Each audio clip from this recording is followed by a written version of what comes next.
Klasikiniai, algebriniai, techniniai uždaviniai tokie prasideda, kur tikrina, ar mokat spręsti lygtis ir nelygybė. Šia paprasčiausia nelygybė yra labai paprastutė nelygybė, tik kad netrodytų labai paprastutė.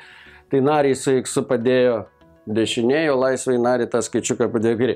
Žinoma, galima vienu judesiu apsukti, va tai paimu fiziškai ir apsuku ir gausiu -10x mažiau už 7, tai kas man įprastų pavidalu. Arba galiu šitą kelti į tą pusę, bus +10x, o 7 į kitą pusę bus 10x daugiau už -7. Taip?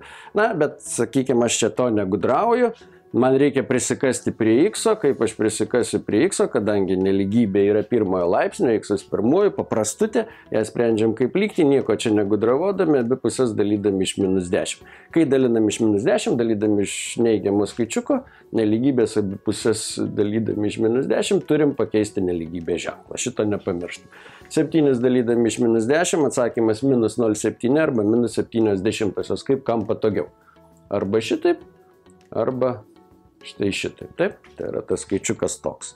Tai yra kaip jau kam patogiau, o šį čia gaunam tiesiog x, nes mes to ir siekiam. Na ir mūsų atsakymas, jeigu labiau noriu, galiu vėlgi apsukti tą nelygybę. Tai yra galvoti, kad tai yra x daugiau už -70, nes taip akiai labiau įprasta. Na čia tas pats, ne? Tai yra ar šitaip mes gaunam. Tai yra šią nelygybę aš galiu persirašyti, jei labai noriu, tiesiog fiziškai paimu ir apsuku, kaip sakiau ten pradžioje.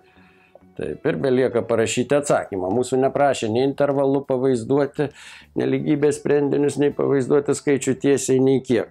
Na, bet mes suprantam, kad čia yra visi skaičiai, šią nelygybę tenkina visi skaičiai, kurie yra didesni už -70. -70 neįeina, tai tie visi skaičiai gyvena štai čia, skaičių tiesiai dešiniau. Na ir atsakymą įprasta tokių nelygybių. Šiaip galima būtų atsakymą ir taip parašyti, ir nelygybę nurodyti.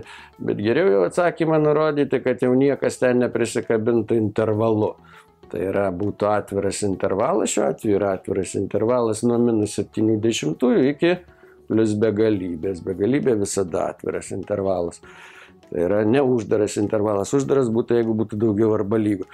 X priklauso galima buvo nerašyti, tiesiog rašyti intervalą.